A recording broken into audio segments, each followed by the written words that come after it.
Hello and welcome to Audrey the Icon Adventures. Last night was our potluck dinner. Carmel made a lovely pumpkin soup. Nothing like leftovers to start the new day.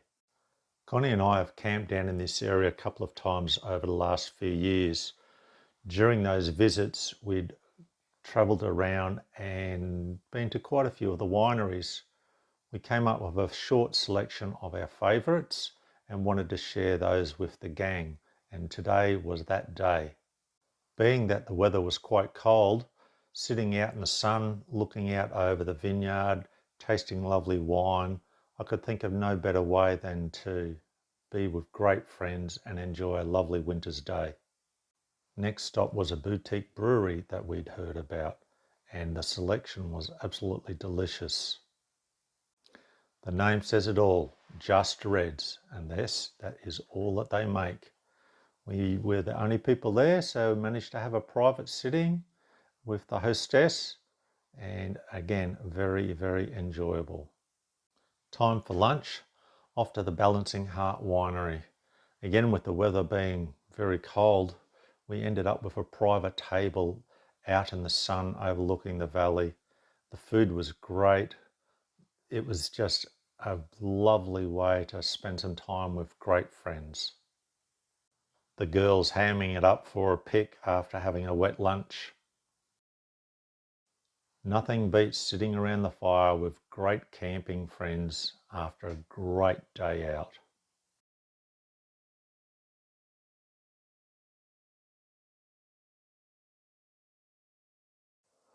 This morning we said goodbye to Greg and Helen. They had to get back to family on the Central Coast. It was great having them with us. They made a big effort to come all the way up to southeast Queensland to join us, and it was thoroughly enjoyed. The rest of us, we loaded up and headed off into Sundown National Park for the day. The road in hasn't been graded in a while. That made it quite rough in places. A fair ways in along the track, you come up onto a beautiful hill, and it's got a lovely clearing there with an awesome view out to the north.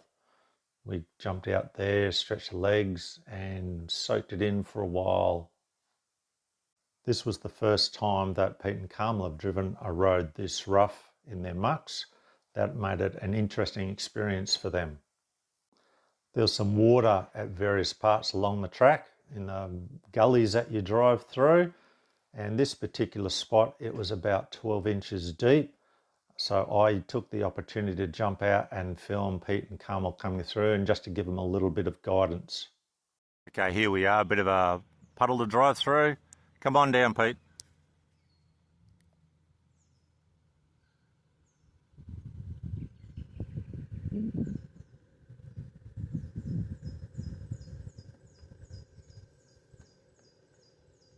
Yep, that's it. No faster than that. Just to your left a little bit. That's better. Now you're in the tracks proper. Now straight across, that speed, no faster.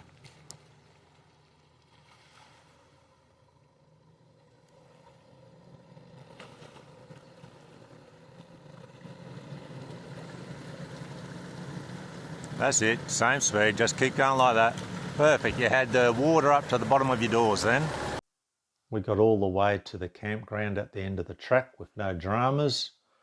Found a table and chairs, had ourselves a nice picnic lunch, listening to the river flowing in the background. Just a beautiful, quiet place, basically to ourselves. Couldn't have asked for better. We had a poke around at some of the tracks in the area, and I found this sign and figured that wasn't quite the place to take a newcomer, and especially at this time of day. We'll be back for another go at this one. Back at camp for afternoon tea, and we had this cheeky kookaburra that wanted to join in with us. We purposely didn't feed him, as we do our best not to feed the wildlife. This guy's obviously been fed by people plenty of times before. I put some cheese on a cracker, had it cupped under my hand and my hand only just above the table, and he swooped down around behind me, came in, got the cracker and cheese and kept going, all in one motion. It was incredible. Out of the 1,200 kilometres total that we did, about a quarter of that was on the dirt. We took as many back roads as we could. This allowed us to see plenty of sights that you wouldn't get to see when you're just wandering along the highway. It was an excellent trip with a great bunch of people, and I look forward to camping with them again in the near future. Thanks for following along on this little adventure with us, and hopefully we get to see you at a camp or on the tracks someday in the future. Bye for now.